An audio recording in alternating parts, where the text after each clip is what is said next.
ശ്രീനാരായണ ഗുരു ഗാന്ധിജി സമാഗമത്തിന്റെ 100ാം വാർഷികാഘോഷം പ്രധാനമന്ത്രി നരേന്ദ്രമോദി ഉദ്ഘാടനം ചെയ്തു. മലയാളത്തിൽ അഭിസംബോധന ചെയ്ത പ്രധാനമന്ത്രി ഇന്ന് ഈ രാജ്യത്തിന്റെ ഇതിഹാസം ഓർമ്മപ്പെടുത്തുന്ന ദിവസമാണ് എന്ന് പറഞ്ഞു. സ്വാതന്ത്ര്യ സമരത്തിന് ദിശ നൽകുക മാത്രമല്ല, സ്വാതന്ത്ര്യം എന്തിനെന്ന് ബോധ്യവും പകർന്നു നൽകി. മഹാത്മാഗാന്ധിയും ശ്രീനാരായണ ഗുരുവുമായിട്ടുള്ള കൂടിക്കാഴ്ച എന്നും പ്രസക്തമാണ്. വികസിത ഭാരതത്തിന്റെ ലക്ഷ്യങ്ങളിൽ ഊർജ്ജമാകുന്നതാണ് ആ കൂടിക്കാഴ്ചയെന്നും പ്രധാനമന്ത്രി പറഞ്ഞു. പിന്നെ എൻ്റെ എല്ലാ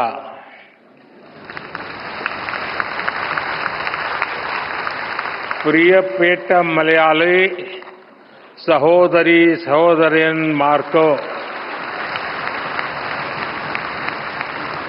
എൻ്റെ വിനീതമായ നമസ്കാരം. आज ये परिसर देश के इतिहास की एक अभूतपूर्व घटना को याद करने का साक्षी बन रहा है. एक ऐसी ऐतिहासिक घटना जिसने न केवल हमारे स्वतंत्रता आंदोलन को नई दिशा दी, बल्कि स्वतंत्रता के उद्देश्य को, आजाद भारत के सपने को ठोस मायने दिए.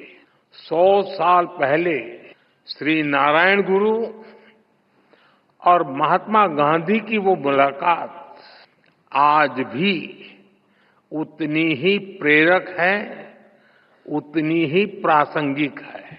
100 साल पहले हुई वो मुलाकात सामाजिक समरसता के लिए, विकसित भारत के सामूहिक लक्ष्यों के लिए आज भी ऊर्जा के बड़े स्रोत की तरह है.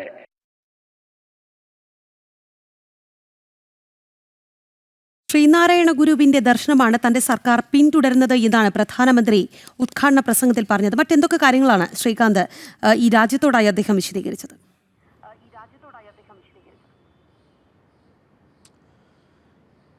1925 മാർച്ച് 12 മഹാത്മാഗാന്ധിയും നാരായണ ഗുരുദേവനും തമ്മിൽ നടന്ന കൂടിക്കാഴ്ചയുടെ ആ സമാഗമത്തിൻ്റെ 100ാം വാർഷികം ആണ് ഇന്ന് ആഘോഷിച്ചത്.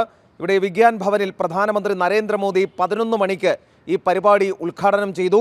സ്വാമി സച്ചിദാനന്ദ, മന്ത്രി ജോർജ് കുര്യൻ അടക്കമുള്ള പ്രമുഖർ ഈ പരിപാടിയിൽ പങ്കെടുത്തിരുന്നു.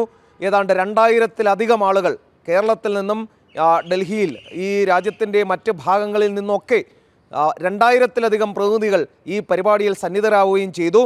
പ്രസംഗം മലയാളത്തിൽ ആരംഭിക്കുകയാണ് പ്രധാനമന്ത്രി ചെയ്തത്.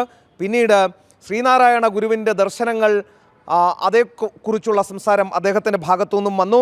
ശിവഗിരി മഠം ശ്രീനാരായണ ദർശനങ്ങൾ പ്രചരിപ്പിക്കുന്നതിൽ വഹിക്കുന്ന പങ്കിനെ പ്രധാനമന്ത്രി പ്രകീർത്തിച്ചു. വർക്കല ദക്ഷിണേന്ത്യയുടെ കാശിയാണ് എന്ന് അദ്ദേഹം പറയുകയുണ്ടായി. ശ്രീനാരായണ ഗുരു സമൂഹത്തിന് മാർഗദർശനം നൽകിയ കർമ്മയോഗിയാണ് എന്ന് പ്രധാനമന്ത്രി പറഞ്ഞുവെച്ചു. ഗാന്ധിജിക്ക് പ്രേരണ നൽകിയ സ്വാമിയായിരുന്നു ഗുരുവെന്നും ടാഗോറിനെ സ്വാധീനിച്ചയാളാണ് നാരായണ ഗുരുവെന്നും അദ്ദേഹം ചൂണ്ടിക്കാട്ടി.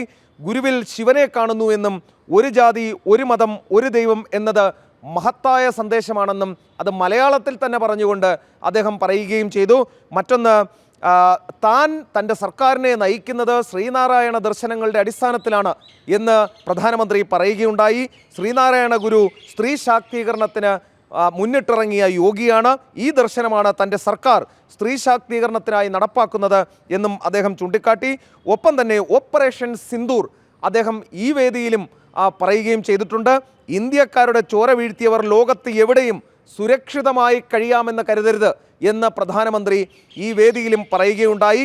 വരുന്ന കാലങ്ങളിൽ മെയ്ഡ് ഇൻ ഇന്ത്യ ആയുധങ്ങൾ ലോകം മുഴുവൻ വ്യാപിക്കും എന്നും ഗുരുദർശനങ്ങൾ എല്ലാ ജനങ്ങളിലും എത്തിക്കണമെന്നും അദ്ദേഹം പറയുകയുണ്ടായി. പ്രസംഗം നിർത്തിയ ശേഷം ശിവഗിരിയിലെ സന്യാസിമാരെ, ആ സദസ്സിലുണ്ടായിരുന്ന ശിവഗിരി സന്യാസിമാരെ അടുത്ത് വിളിച്ച് കുശലം ചോദിക്കുകയും അവരിൽ നിന്നും വിശേഷങ്ങൾ ചോദിച്ചറിയുകയും ഒക്കെ ചെയ്തതിന് ശേഷമാണ് പ്രധാനമന്ത്രി മടങ്ങിയത്. കഴിഞ്ഞ ദിവസവും ഇന്നും സ്വാമി സച്ചിദാനന്ദ, ശ്രീനാരായണ ധർമ്മസംഘം ട്രസ്റ്റിൻ്റെ പ്രസിഡന്റ് കൂടിയ സ്വാമി സച്ചിദാനന്ദ പറഞ്ഞത്, ഇന്ത്യയുടെ ഇന്ന് അദ്ദേഹം രാവിലെ ഈ പ്രസംഗത്തിൽ പറയുകയും ചെയ്തു. ഈ ഭാരതത്തിൻ്റെ മഹാനായ പുത്രനാണ് നരേന്ദ്രമോദി, പ്രധാനമന്ത്രി നരേന്ദ്രമോദി എന്നാണ് അദ്ദേഹം പ്രധാനമന്ത്രിയെ വിശേഷിപ്പിക്കുകയുണ്ടായത്. അത്തരത്തിൽ ഊഷ്മളമായ ബന്ധം ശ്രീനാരായണീയ സമൂഹവും അതോടൊപ്പം തന്നെ പ്രധാനമന്ത്രിയും തമ്മിൽ ഉണ്ട് എന്നുള്ളത് വിളിച്ചോതുന്നത് കൂടിയായിരുന്നു ഇന്നത്തെ ഈ പരിപാടി. എന്തായാലും ഇതൊരു ചരിത്ര സംഭവമായി മാറി എന്നതിൽ മറിച്ചൊരഭിപ്രായമില്ല. ഗുരു ഗാന്ധി സമാഗമത്തിന്റെ 100ാം വാർഷികാഘോഷമാണ് ഇന്ന് ഡൽഹിയിൽ നടക്കുന്നത്. എസ് ശ്രീകാന്താണ് അവിടെ നിന്നുള്ള വിശദാംശങ്ങളൊക്കെ നൽകിയത്.